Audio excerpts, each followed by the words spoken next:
সারা বাংলাদেশে পীর সাহেবরা যেমন করে বৈশা বৈশা খায়, ওই হগিন্নি বেডি ভিক্ষার টেহাই না দেয়, রিক্সাওয়ালাইন না টেহা দেয়, সেইটি আমরা বইয়া বইয়া পীর সাহেবে খায়। আসেনি এই কারবা? এই যে বইয়া রয়েছে মনে হয় যেন 5-6 জন বইয়া রয়েছে, টাইনা দেহে একজন এমন শৈল হইছে ফেডে ফুডে, এটা কিতা এটা আটকা চিননে যায় না, দিক কুন্ডা ফাতার কুন্ডা আতাইয়া বার করন লাগে। ঠিক কিনা কও? মেহনত করিন না মানুষ, কষ্ট করে খাওয়িন না মানুষ, কোনোদিন হাত পাতি এই বাংলার মানুষের কাছে। আমি কোনোদিন ওই যে হাদিয়া নিয়ে রিক্সাওয়ালায় টেহা দিব, হ্যাঁ, তারপরে হগিন্নি বেডি টেহা দিব, সেই টেহা খাওয়ান লাগবো, এর আগে মৃত্যু হয় যেন আল্লাহ যেন মাফ করে, সবাই করা আমি চেষ্টা করেছি ক্রাইসিস পিরিয়ড ওভারকাম করার জন্যে, বাংলার মানুষের পাশে দাঁড়ানোর জন্যে। যেদিন রোহিঙ্গা মুসলমানেরা সেই টেকনাফে এসেছিল, সেদিন আমরা 5 বার আলেম ওলামারা রোহিঙ্গাদের জন্য সাহায্য নিয়ে গিয়েছিলাম। সিলেটের বন্যায় আমরা সাহায্যের হাত বাড়িয়ে দিয়েছিলাম। সেই করোনার সময় আমরা চেষ্টা করেছি দুঃখী মানুষের পাশে দাঁড়ানোর জন্য, খেটে খাওয়া মানুষের পাশে কোনোদিন হাত পাতি নেই। আমার দাদা যখন ইন্তেকাল করে তখন দাদাকে বললাম, দাদা এই যে দরবারের দায়িত্ব, এটা তো এমন করে রাখতে চাই না, আমি এটা দিনের একটা মার্কাজ বানাতে চাই। তখন উনি ওনার আব্বার জমিন থেকে 9 শতক জমিন দরবারের নামে ওয়াকফ করে দিয়েছিলেন। 6 শতক। আজকে নাগাইশ দরবার, আপনাদের মাসুম আমার দরবারে 2 বার গিয়েছে, জিজ্ঞেস করেন, এক মাথায় দাঁড়াইলে আরেক মাথা দেখা যায় না। আজকে নাগাইশ দরবার শরীফ 18 একর জায়গার উপর একটা কমপ্লেক্স, মারহাবা বলবেন না? 18 একর মানে কি? 1800 শতক। 1800 শতক। কয় শতক? দাদাই দিছিল কয় শতক? 9 শতক। আর এটা এখন 1800 শতক। আল্লাহর খাস মেহরবানি, নাগাইশ দরবার এখন 10টা প্রতিষ্ঠান, একটা এই খানকা জেকের আজকারের জন্য, একটা দাখিল মাদ্রাসা, একটা নুরানি মাদ্রাসা, একটা হাফিজিয়া মাদ্রাসা, একটা ধাতব্য চিকিৎসালয়, একটা গণপাঠাগার, একটা গবেষণাগার, একটা ছাত্রাবাস, একটা ইয়াতিমখানা, একটা মসজিদ। মারহাবা বলবেন না? আমার মসজিদটা টিনের ঘর, সেখানে আমি জমা পড়াই। লোকজন তো জেনে ফেলছে, সব লোকজন দলে দলে শুক্রবারে জমার দিনে চলে আসে। আমার মসজিদে লোক জায়গা দিতে পারি না। আমি চিন্তা করলাম নাগাইশ দরবারের দৃষ্টিনন্দন, স্থাপত্য শৈলী মণ্ডিত, মুসলিম বিশ্বের এক অনন্য নিদর্শন, বিশাল করে একটা মসজিদ করব। আমার মাসুম আপনাদের কৃতি সন্তান, আপনাদের কলিজার টুকরা দেখে এসেছে আমি একটা মসজিদ করতেছি। সোশ্যাল মিডিয়ার সুবাদে আপনারাও জেনেছেন, সেই মসজিদের ভিতরে একসাথে নামাজ পড়তে পারবে 6000 লোক। মারহাবা বলবেন না?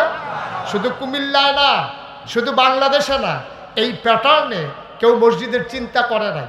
নিচতলায় হবে হাসপাতাল, ডাইরেক্ট দোতলায় সিঁড়ি দিয়ে মসজিদ, 3 তলায় মসজিদ, নিচে একটা ধাতব্য চিকিৎসালয় থাকবে, হাসপাতাল থাকবে, যেটা ফ্রি চিকিৎসার জন্যে। মারহাবা বলবেন না? আমরা ওখানে একটা কমপ্লেক্স সাজিয়ে নিতে চাই। সেই মসজিদের ডিজাইন যখন করলো, আমার কাছে যখন নিয়ে আসলো, আমি বললাম এই মসজিদের ভিতরে কত লোক নামাজ পড়তে পারবে? তো হুজুর 6000 লোক। আমি কারে বলে কি 6000 লোক একসাথে? জি হুজুর। আমি বললাম এই মসজিদ করতে কত লাগবে? হুজুর 15 কোটি টাকা। কত কোটি? আমি চিন্তা করলাম আমি গরিব মানুষ, আমি কেমন করে এই মসজিদ করব। আমি সাথে সাথে নিয়ত করলাম 32 বছর মুশতাক ফৈজি ওয়াজ করে বাংলাদেশে, দেশের বাইরে, 32 বছরে অনেক টাকা আল্লাহ আমার হাতে আনছে নিছে। নিয়ত করলাম ইনশাআল্লাহ যদি সুন্দর করে এই মসজিদটা করতে গিয়া আমি 1 বছরে মাহফিল করে যত টাকা হাদিয়া পাই, পুরা 1 বছরের হাদিয়া আমি মসজিদে দান করে দেব ইনশাআল্লাহ। আমি গত রমজানের 2 তারিখে মসজিদের কাজ ধরেছি, একসাথে 25 লক্ষ টাকা। আমি গরিব মানুষ, আমি অত ধনী মানুষ না। আমি 25 লক্ষ টাকা একসাথে মসজিদে দিয়া তারপরে কাজ শুরু করেছি। আমি গত পরশুদিন দরবার থেকে বের হয়েছি। আমি আসার সময় দেখলাম আজকে পর্যন্ত মসজিদ বাবদ খরচ হয়ে গেছে 2,85,00,000 টাকা। 2,85,00,000 টাকা খরচ হয়ে গেছে। ভিট ভরাটের কাজ চলতেছে, কলামের রডগুলো বাঁধা হয়েছে, দোতলার ছাদ হবে কিছুদিনের ভিতরে ইনশাআল্লাহ। আপনারা সোশ্যাল মিডিয়া অনেকে দেখেছেন, অনেকেই গিয়েছেন। এই এলাকার মানুষ তো সব আমার কাছের মানুষ, অনেকেই দেখে ফেলেছেন। এই মসজিদটা আমার একটা স্বপ্ন। আমি ঘুমাইতে পারি না এই মসজিদটার কথা মনে হলে। আমি যখন শুইতে যাই, ঘুমাইতে যাই, চোখ লেগে আসে মসজিদ দেখে, আবার রাত দিয়ে উঠি। আমি মাহফিল থেকে গিয়ে রাতের 2টায় 3টা মসজিদের কাছে নেমে চতুর্দিক দিয়ে ঘুরে তারপরে আমি বাসায় যাই ঘুমানোর জন্য।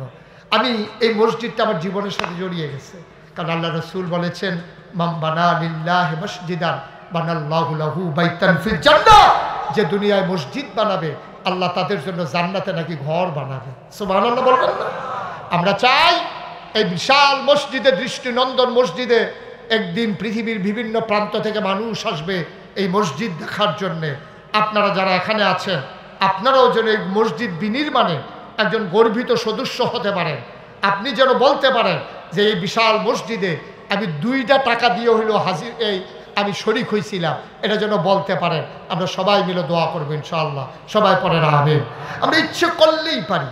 এখানে যারা আমরা আছি, 1000 টাকা যদি মনে করেন আপনি দেবেন এই মসজিদে, আপনি গরিব হবেন না, মনেও আপনার থাকবে না। সে ধরতে চায়, আমি উপরের দিকে তাকাইয়া দেখি আমি তার খেলনা কিনা দিতে পারি নাই। তার যিনি রব, তার যিনি বন্ধু, তার যিনি মাওলা, সেই আল্লাহ তারে খেলনার বাকি রাখে নাই। মোহাম্মদ, আমি তাকাইয়া দেখি কি যেন ধরতে চায়। উপরের দিকে তাকাইয়া দেখি আকাশের চাঁদ আর আকাশের তারাগুলা আমার আল্লাহ মোহাম্মদের খেলনা বানাইয়া আমার মোহাম্মদের হাতের নাগালে পাঠাই দিছে।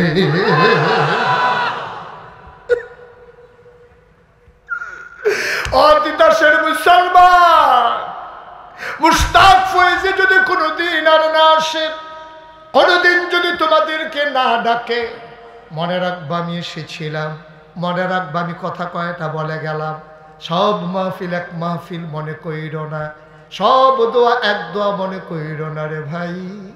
আমার আদরের মাসুম মাথার গাম পায়ে ফেলে এলাকার মানুষগুলারে নিয়া, আমার কলিজার টুকরা যুবকগুলারে নিয়া তোমাদের দ্বীনের হেদায়েতের জন্যে, তোমাদের পথ চলা নির্দেশ করার জন্যে, কোন পথে গেলে জান্নাত, কোন পথে গেলে জাহান্নাম, কোন পথে গেলে লাভ আর কোন পথে গেলে লোকসান, কোন পথে ভালো কোন পথে মন্দ, কোন পথে কল্যাণ কোন পথে অকল্যাণ, কোন পথে শিরক বিদআত, কোন পথে তাওহীদ রিসালাত, কোন পথে কুফর আর কোন পথে ইসলাম জানানোর জন্য আমার এই মাসুম তোমাদের জন্য আয়োজন করেছেন।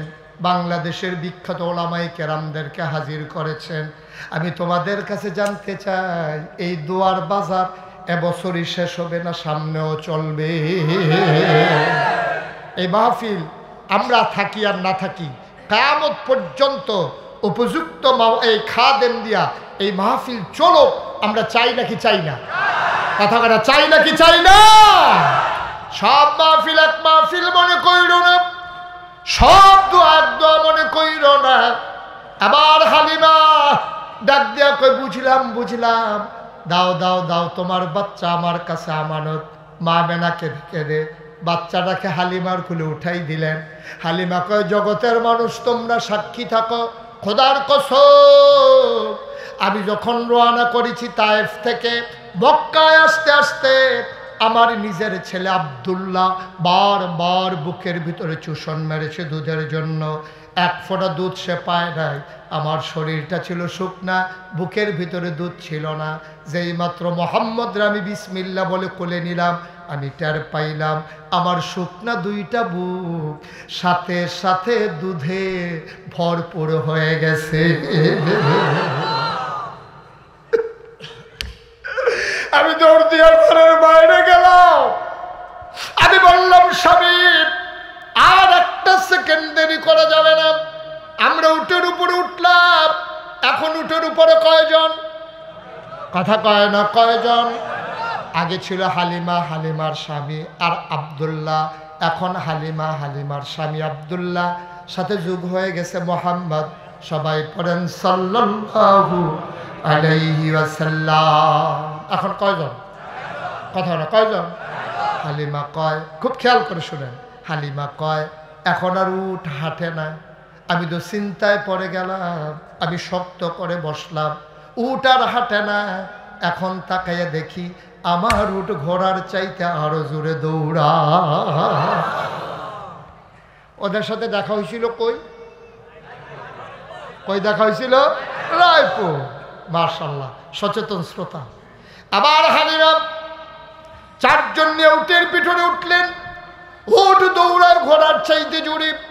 গৌরীপুর পার হয়ে গেল, রায়পুর পার হয়ে গেল। সামান্য কিছু দূর যাওয়ার পরে হালিমা তাকায় দেখে সামনের কাফেলা দেখা যায়। কাফেলার ওরা দেখলো উটের খটখট শব্দ শোনা যায় পায়ের। ওরা পেছনে ফিরে তাকাইলো, তাকাইয়া দেখে হালিমা চলে আসছে। অবাক বিস্ময়ে তারা তাকিয়ে রইল। তারা চমকে উঠল, থমকে দাঁড়ালো, তারা আশ্চর্যান্বিত হয়ে গেল।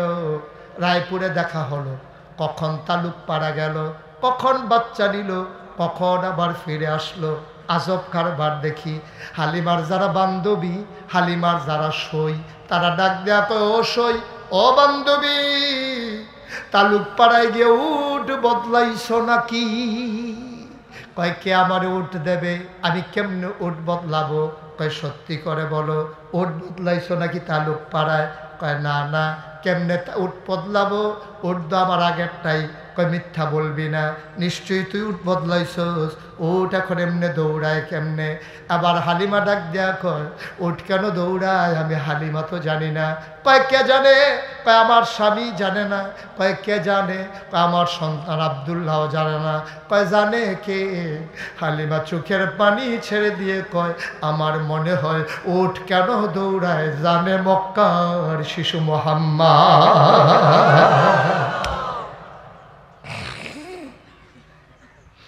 মুসলমান, এই নবী তোমার আমার নবী।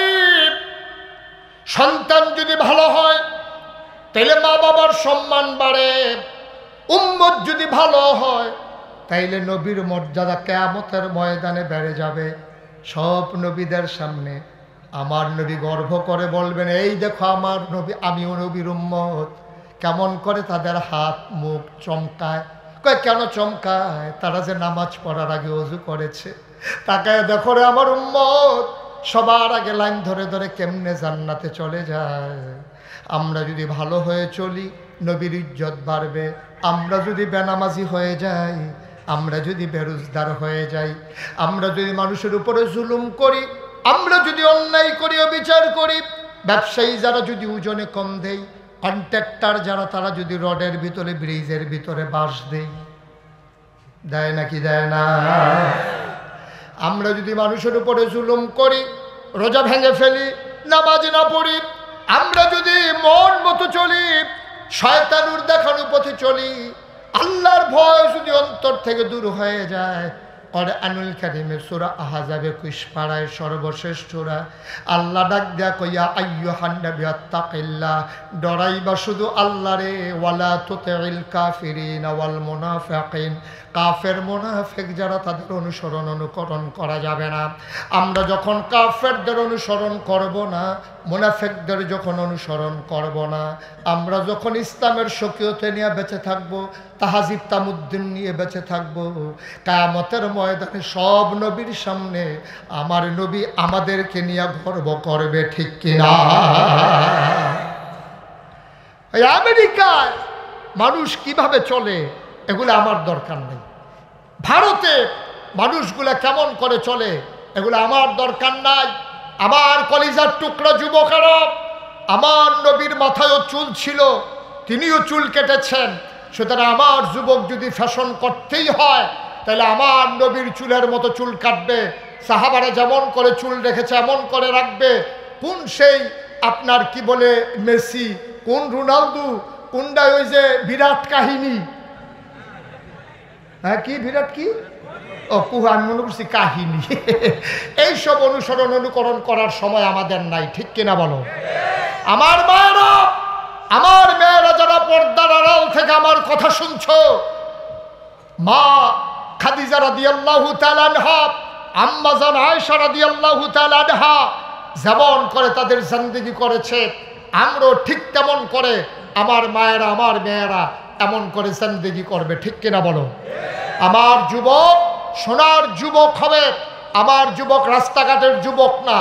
আমার যুবকের দাগ নাম্বার আছে, খতিয়ান আছে। আমার যুবক তার একজন আল্লাহ আছে, তার একজন নবী আছে, তার কাবলা কাবা আছে, তার বিধান কোরআন আছে, তার জন্য দিন ইসলাম আছে। সুতরাং ইসলামের বাইরে কোন রং চং দেখে আমার মুসলমান সেই দিকে যেতে পারে না, ঠিক কিনা বলো? আমরা নবীর ইজ্জত বাড়াতে চাই, নবীকে কিয়ামতের ময়দানে শরম দিতে চাই না, যেহেতু আল্লাহ বলেছেন লাকাদ কানা লাকুম ফি রাসূলিল্লাহি উসওয়াতুন হাসানা। নবীর আদর্শই হচ্ছে আমাদের জন্য সর্বোত্তম আদর্শ। তিনি হচ্ছেন আমাদের জন্য মডেল, তিনি হচ্ছেন আইডল, তিনি হচ্ছেন আইকন। আজকের এই বিশাল মাহফিল থেকে আসো ওয়াদা করি, আসো আজকে ওয়াদা করি, নিজেকে বদলে ফেলি, বদলে দেই এই সমাজটাকে। আমরা চলো ইসলামের পথে চলে আসি। বাতিল মতবাদ, কুফরি মতবাদ, রং চঙের দুনিয়া, কারা আপনার সমকামিতায় লিপ্ত, কারা ট্রান্সজেন্ডারে বিশ্বাস করে, কারা কেমন করে জিন্দেগি করতে চায়, আমরা বাংলার মুসলমান সেদিকে তাকানোরও সময় নাই, ঠিক কিনা বলো? আমরা আমাদের দিনই জিন্দেগি নিয়ে একদিন তো মরেই যাব।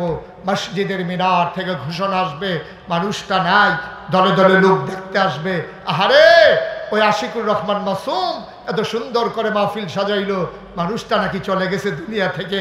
সেদিন দলে দলে লোক দেখতে আসবে। কাফন পরিয়ে যখন দাফন করে দেবে মাটির কবরে, আমরা এমন একটা কবর দেখতে চাই, সবাই দেখুক মাটির কবর। মাসুম যেন কবরে গিয়া দেখে, আমরা যেন কবরে গিয়া দেখি মাটির কবর, মাটি নাই, মাটির কবর জান্নাতের টুকরা হয়ে গেছে। এমন একটা জিন্দেগি আমরা চাই নাকি চাই না? সবাই চাই নাকি চাই না? আল্লাহ যেন হেফাজত করে, সবাই পড়ে আমিন। আপনারা দেখেছেন একটা লোক আর উঠবেন না, আমরা সবাই মিলে একটু মুখতাসার একটু দোয়া করে দেব। আপনারা দেখেছেন মুশতাক ফয়েজি পীর সাহেব, আমার আব্বা 1985 সালে ইন্তেকাল করেছেন। আমি নিজের কথা কখনো বলতে পছন্দ করি না, কিন্তু আজকে যে কথাটা বলতে চাই, আমার আব্বা ইন্তেকাল করেছেন 85 সালে, আমার দাদা ইন্তেকাল করেছেন 1998 সালে। আমার আব্বার দাদার হাতে আমি মানুষ হয়েছি। আমার দাদা যখন আমাকে দায়িত্ব দিয়ে যায় 1996 সাল, আমি যখন কামিল পাশ করি, দাদা ছিলেন ফুরফুরা সিলসিলা একজন বড় পীর। তিনি যখন দায়িত্ব দিলেন 96 সালে আমার হাতে, আমি বললাম দাদা এত বিশাল দায়িত্ব, আমি তো এখানে একটা বিশাল কমপ্লেক্স করতে চাই।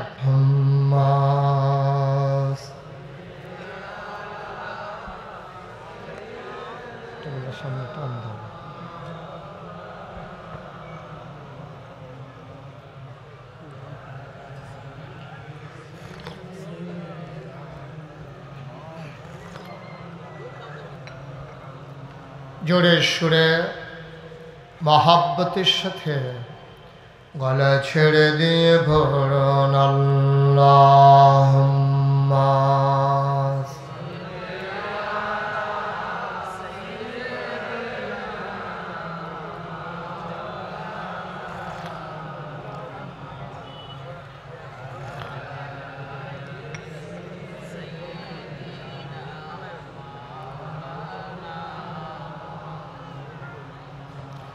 জীবন যদি যায় চলে যাক, ঈমান ছাড়া যাবে না।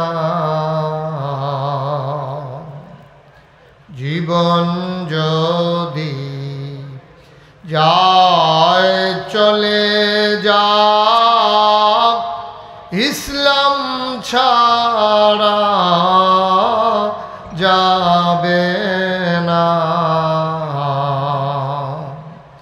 ঈমান যদি ছাড়ো বন্ধু, ইসলাম যদি ছাড়ো বন্ধু, আল্লাহর জান্নাত পাবে না।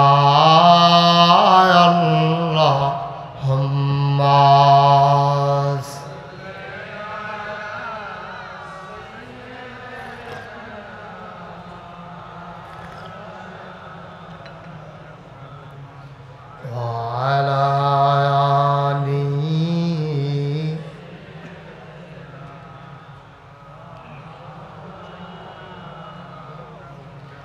যেখানেই থাকো, যেভাবেই থাকো, নবীজির দুরূদ ছাইরো না। যেখানেই থাকো, যেভাবেই থাকো নবীজির দুরূদ ছাইরো না, নবীজির দুরূদ না ছাড়িলে, নবীজির দুরূদ না ছাড়িলে নবীজি তোমায় ছাড়বে না। আল্লাহুম্মা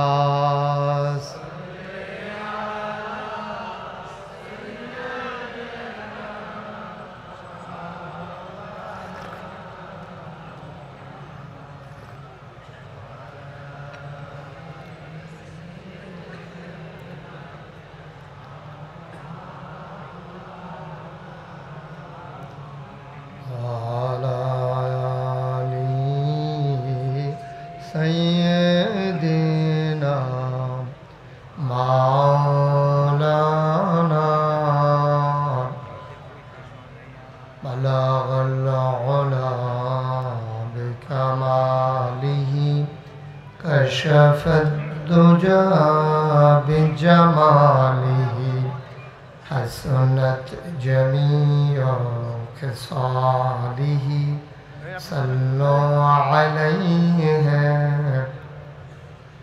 قدرت کی تماشا ہے مدینہ کی گلی میں،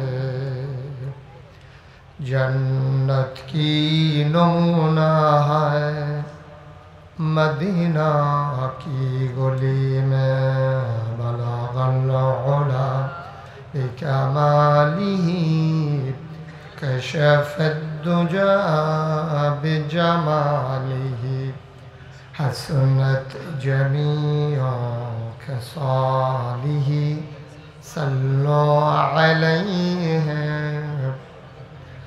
سلموا يا قوم بل صلوا على صدر الأمين مصطفى ما جائنا رحمة لهم اللهم صل وسلم وبارك عليه لا إله إلا الله لا إله لا إله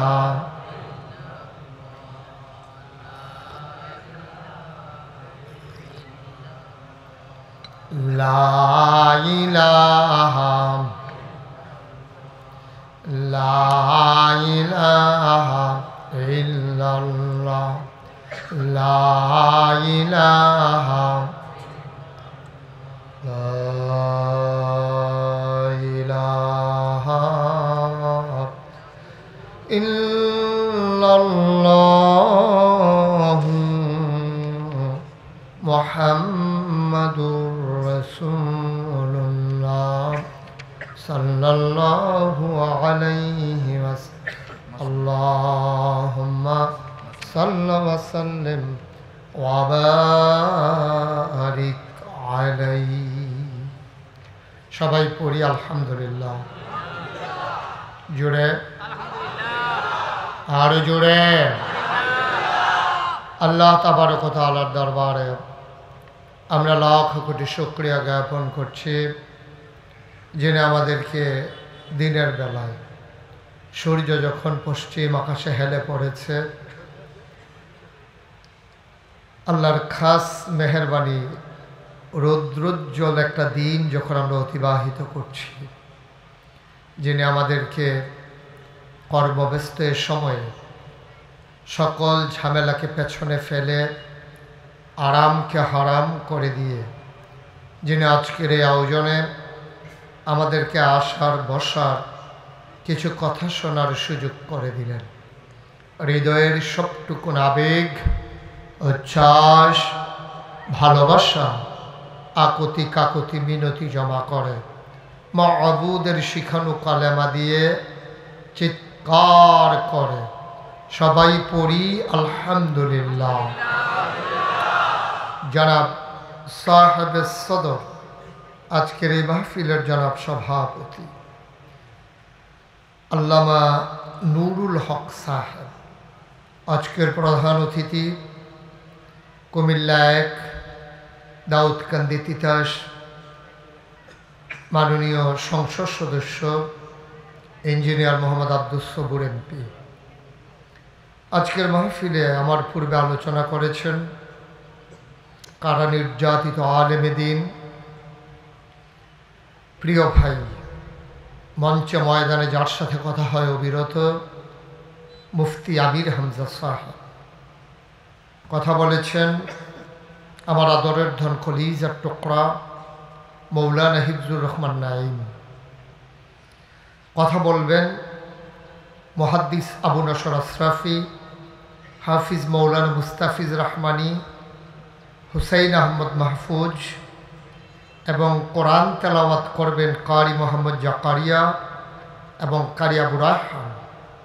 বিশেষ অতিথিবৃন্দ, আজকের আয়োজনে উপস্থিত ওলামাই কেরাম, এই এলাকার বিভিন্ন মসজিদের ইমাম সাহেবান, মুরব্বিয়ানে আযম, কলিজার টুকরা যুবকেরা, পর্দার আড়ালের আমার মা ও বোনেরা, সাংবাদিকবৃন্দ এবং ইউটিউবার যারা আছেন, সোশ্যাল মিডিয়ায় যারা কাজ করছেন, শুরুতে আল্লাহর দরবারে শুকরিয়া আদায় করি, সবাই পড়ি আলহামদুলিল্লাহ।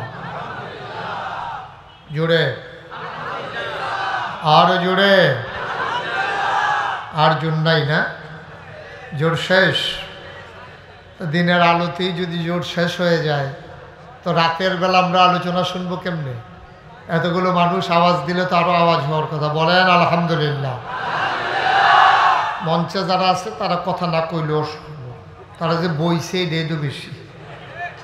তা বালিশ লইয়া যে শুয়ে লাইছে না, মারহাবা কর, জোরে, আরো জোরে বলেন সুবহানাল্লাহ, বলেন আলহামদুলিল্লাহ, আল্লাহু আকবার।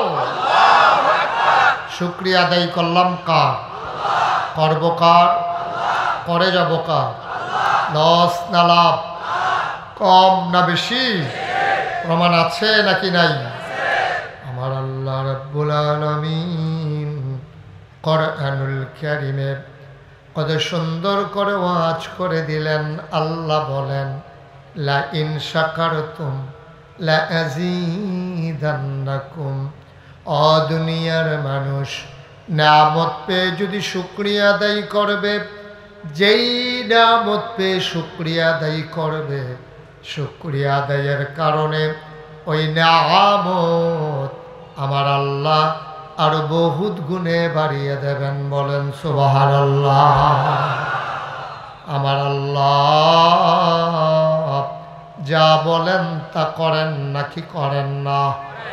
কম কম না বেশি বেশি? প্রমাণ আছে নাকি নাই?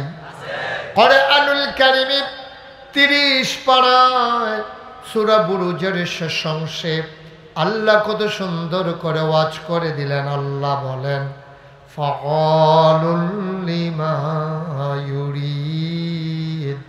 আমার আল্লাহ এমন আল্লাহ, তার যা মন চায় ওই কাজটাকে আমার আল্লাহ বেশি বেশি করে দেন। বলেন সুবহানাল্লাহ। এই আল্লাহ আছেন নাকি নাই? ছিলেন নাকি ছিলেন না? থাকবেন নাকি থাকবেন না? আমার এই আল্লাহ কয়জন? জোরে কন, আর জোরে, মধুর সুরে সবাই মিলে মন প্রাণ উজাড় করে চিৎকার করে এই জমিন কাঁপিয়ে দিয়ে রাতের এই দিনের বেলা দিনের আলোতে এই জমিন কাঁপিয়ে দিয়ে সবাই চিৎকার করে মাওলার একটা ডাক দেয়, আল্লাহ। আপনার আল্লাহ খুঁজে খুঁজে দেখলাম তুমি লাম ইয়ালিদ ওয়া লাম ইউলাদ ওয়া লাম ইয়াকুল লাহু কুফুয়ান আহাদ। দুনিয়ার ভিতরে আল্লাহ এই তাকিয়ে দেখলাম সব কিছুর মতো হয়। ওয়ালাম ইয়াকুল্লাহু কুফুয়ান আহাদ, পীরের মতো পীর হয়, নেতার মতো নেতা হয়, মন্ত্রীর মতো মন্ত্রী হয়, এমপির মতো এমপি হয়। আমার আল্লাহর কি মতো হয়? আমার আল্লাহর কি নমুনা হয়? আমার আল্লাহর কি ডুপ্লিকেট হয়? আমার আল্লাহর কি মডেল হয়? আমার আল্লাহ, তার কোনো তুলনা নাই, তার লয় নাই, তার ক্ষয় নাই, তার শুরু নাই, তার শেষ নাই, তার আদি নাই, তার অন্ত নাই, তার দিগন্ত নাই, তার ডেস্ট্রয় নাই। তিনি ছিলেন, তিনি আছেন, তিনি থাকবেন। তিনি কয়জন? চলো সবাই মিলে জানিয়ে দেই, লা ইলাহা লা ইলাহা, জোরে জোরে লা ইলাহা, আরো জোরে লা ইলাহা, মধুর সুরে লা ইলাহা, মাশাআল্লাহ লা ইলাহা।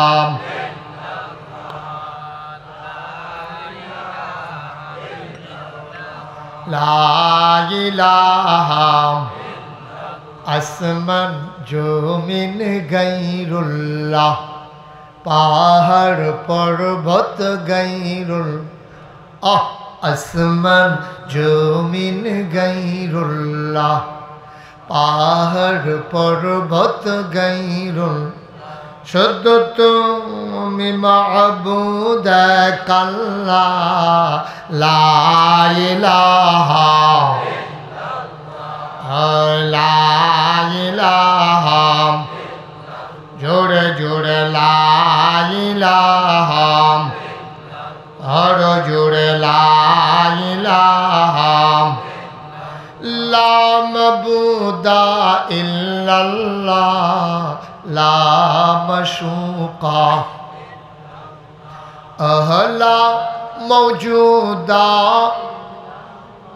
আলা মকসুদা, জোরে জোরে লা ইলাহা, আরো জোরে লা ইলাহা, মধুর সুরে লা ইলাহা, মাশাআল্লাহ লা ইলাহা, লা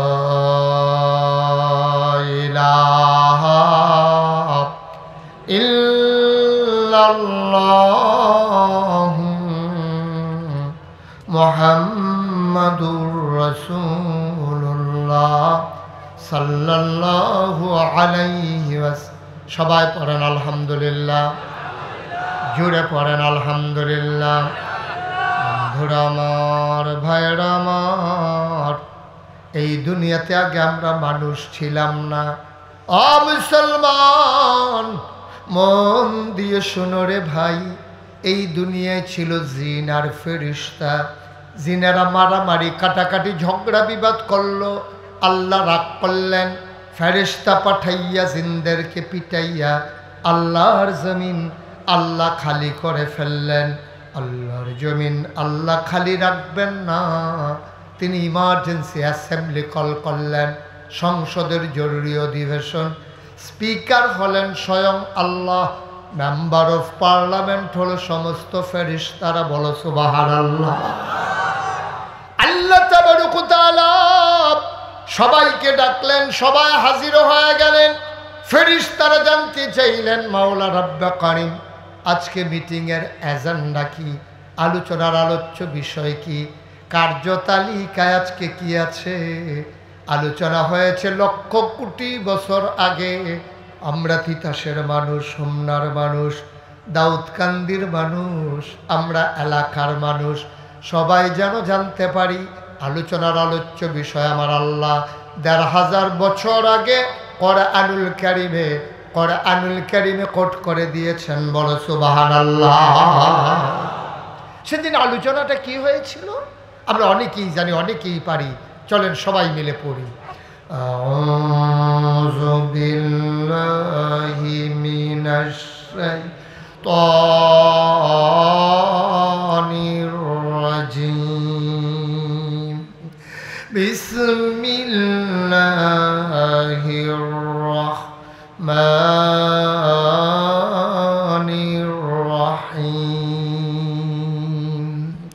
ইন্নী জাইলুন ফিল আরদি খলিফা। আল্লাহ রেখে বললেন, ও ফেরেশতারা, আমি একটা কওম, আমি একটা সম্প্রদায়, আমি একদল মানুষ বানাতে চাই যাদের পরিচয় হলো তারা আমার খলিফা। সুবহানাল্লাহ। ফেরেশতারা কয়, মাওলা ও রব্বে করিম, মানুষ বানানোর কোনো দরকার নাই, এর আগে জিন বানিয়েছেন, মারামারি কাটাকাটি ঝগড়া বিবাদ করলো, মানুষ বানাবেন এমনই তো করবে, মানুষ বানানোর দরকার নাই, আমরাই তো আপনাকে ডাকার জন্য যথেষ্ট। মানুষ বানাইবেন, দোকান বাকি খাইয়া ঘুরাবে, টাকা হাওলাত নিতে পারলে দিতে চাইবে না। মানুষ বানাইবেন, অযথা মামলা দেবে, হামলা হবে, রেন্ডি করুই গাছ লাগাইয়া আর একবার আর উঠান শুদ্ধ আন্দায় করে ফালাইব, বুডের বাক্স লইয়া উঠটা দিব। দো আছে নাকি নাই? এখন বোধহয় আর দৌড়াদৌড়ি নাই না? সান্দিনা মাহফিলও যখন আমি এই কথা কইছি যে বুডের বাক্স লইয়া উঠটা দিব, তো সব মাহফিলও দাঁড়াই গেছে। আমি কিও কয় যে হুজুর এই ফাওয়াজ করেন না, এখন আর দৌড়াদৌড়ি নাই। আমি কই আও আছে, তারা কয় আও নাই। আমি কই কী রে, আমি দি কই আছে, তারা দি কয় নাই। তো এক মুরব্বীরে দাঁড় করে এসে গেলাম, ভাই আপনি কোনছেন, আমি দি কই আছে, তারা দি কয় নাই। হুজুর দৌড় দিব কি, তো বুড়ে দৌড় নাই। নাউজুবিল্লাহ বলবেন না? জোরে বলবেন না নাউজুবিল্লাহ? আপনি কি সব ঘুমাই গেছেন নাকি? কি করতে আছেন? কই আছেন কই আপনারা? মাহফিলে আছেন তো নাকি? তো এতগুলো মানুষ আওয়াজ করলে তো এই সামিয়ানাটা সেরেট করেছি রাজিগণের কথা, আমি তো কারবারটা বুঝতেছি না কিছু। আমি কাছে নতুন আইলাম নাকি? মারহাবা কন, জোরে কন, আরো জোরে মাশাআল্লাহ, আমিন কন। তো যেই কথাটা কইতাম ইসলাম এখন মানুষ বানাইছে। সুবহানাল্লাহ না কেন? জোরে কন সুবহানাল্লাহ। এখন মানুষ বানানো হয়ে গেল। এই মানুষগুলো যেন জান্নাতে, খুব খেয়াল করে শুনবেন, মনোযোগের সাথে শুনবেন, খরগোশের মতো কান খাড়া করে, মাছের মতো নিষ্পলক নয়নে আমরা কথা শুনবো ইনশাআল্লাহ। তাকিয়ে থাকবো শুধু আমার দিকে ইনশাআল্লাহ।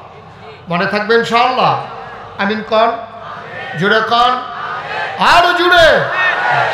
তো যেই কথাটা বলতেছিলাম, আল্লাহ মানুষ বানাই, এখন এই মানুষগুলো যেন জান্নাতে যেতে পারে, আল্লাহ তাবারক ওয়া তাআলা এই মানুষদের মাঝ থেকে যাচাই করে, বাছাই করে, করুণা করে, দয়া করে, মায়া করে একদল উত্তম চরিত্রের মানুষ, যাদের জীবনে গুনাহ নাই, গুনাহ হওয়ার সম্ভাবনাও নাই, এমন একদল মানুষকে আমার আল্লাহ আমাদের জন্য নবী এবং রাসূল করে পাঠাইছে। বলো সুবহানাল্লাহ। নবীদের গুনাহ আছে? কথা কেন? গুনাহ আছে? নবীদের গুনাহ কথা কইেন, মাথা লাগেন না। নবীদের গুনাহ আছে? এটা হলো আহলে সুন্নাত ওয়াল জামাতের আকীদা। আমাদের আকীদা হচ্ছে আল আম্বিয়াউ মাসুমুন, সমস্ত নবীগণ মাসুম, তারা নিষ্পাপ। সুবহানাল্লাহ বলবেন না? তাদের কোনো গুনাহ নেই। এক একজন নবীকে আল্লাহ এক একটা নিয়ামত দিয়েছেন। এখন আমরা যারা আখিরি জামানার নবীর উম্মত, আমরা সবাই জান্নাতে যেতে চাই নাকি চাই না? কথা কন, চাই নাকি চাই না? সবাই একটু হাত তুলে দেখান দেখি, দেখি সবাই আছে নাকি নাই? মাশাআল্লাহ আছে তো। হ্যাঁ, নামান, হাত নামান। হ্যাঁ, ঘুমের তো হাত তুলতে পারলো না, হাতে সোজা গিয়েছে সবাই। আমিন কর, জুড়ে কর, মাশাআল্লাহ। তো এই নবীদেরকে যখন পাঠাইলেন, এখন আল্লাহ চান না একটা লোক জাহান্নামে যাকে, আল্লাহ চান না। চান আল্লাহ? আল্লাহ চান না যে আমরা জাহান্নামে চলে যাই, আমরা যেন জান্নাতে যেতে পারি। আল্লাহ তাবারক ওয়া তাআলা আমাদেরকে মহামূল্যবান তিনটা জিনিস দান করেছেন। কয়টা? কথা কেনা দেখি, মঞ্চের তারা কথা না করলেও সব আওয়াজটা তো এখন ফেরুইয়া দিচ্ছে। এই যে এই যে কথাই কয় না, মাহবুবী সাহেব চুপ করে বসে রয়েছে, কাউসার সাহেব মাঝে মাঝে যাও কিছু কয়, সবাই একটু কথা কয়ে। কয়টা জিনিস দিছে? যেরকম কয়টা? আল্লাহ তাবারক ওয়া তাআলা আমাদেরকে তিনটা জিনিস দিয়েছেন। এই তিনটা জিনিস কাজে লাগাইয়া আমরা যেন জান্নাতে যেতে পারি। সুবহানাল্লাহ বলবেন না? আজকের আলোচনা সেই তিনটা বিষয় যেগুলো মহামূল্যবান জিনিস। বলেন আমিন। এই তিনটা জিনিস একটা একটা বিষয়ের উপর আমরা কথা বলবো ইনশাআল্লাহ। তিনটা জিনিসের ভিতরে আপনি বসেন, এক জায়গায় বসেন। তিনটা জিনিসের ভিতরে এক নম্বরে যে জিনিসটা আল্লাহ দান করেছেন বান্দাকে, এটার নাম হলো আকল। এটার নাম কি? কথা বলা, এটার নাম কি? এই ছেলে, এই কি করতে আসছো তুমি বসে বসে? মোবাইল চালাও। এটার নাম কি? সুবহানাল্লাহ। এক নম্বরে যে জিনিসটা দিয়েছে এটার নাম হলো আকল, বুঝ, বিবেচনা, ভালো মন্দ বুঝার ক্ষমতা। সুবহানাল্লাহ বলবেন না? এই আকল সবার নাই, কিছু কিছু মানুষ আছে বোকা। এখন যেই মানুষটার আকল নাই, বোকা, তারে জিজ্ঞেস করেন তোর যে আকল নাই কেমন লাগে? ও তারে জিজ্ঞেস লাভ নাই, তার তো নাই। তার মারে জিজ্ঞেসেন গো তোমার ফুতের যে আকল নাই কেমন লাগে? দেখবেন এবারে চোখের পানি ছাইড়া দিব, কানবো। আপনি যদি জিজ্ঞাসা গো কেমন লাগে সেইটা কও, কতক্ষণ পরে দেখবেন এবারে একটা শ্বাস সালাইয়া কইব না উইলে ভালো আছে।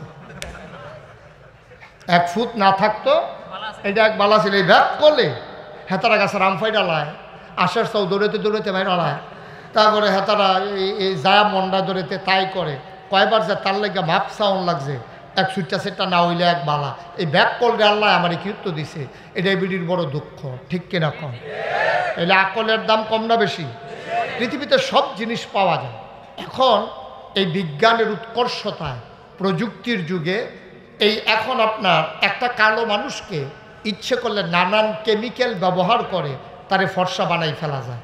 তার নাকটা চ্যাপটা প্লাস্টিক সার্জারি করে তার নাকটা খাড়া করে ফেলা যায়। কুৎসিত চেহারা বদলে দেওয়া যায়। ইচ্ছে করলে আপনি উঁচু নিচু দাঁত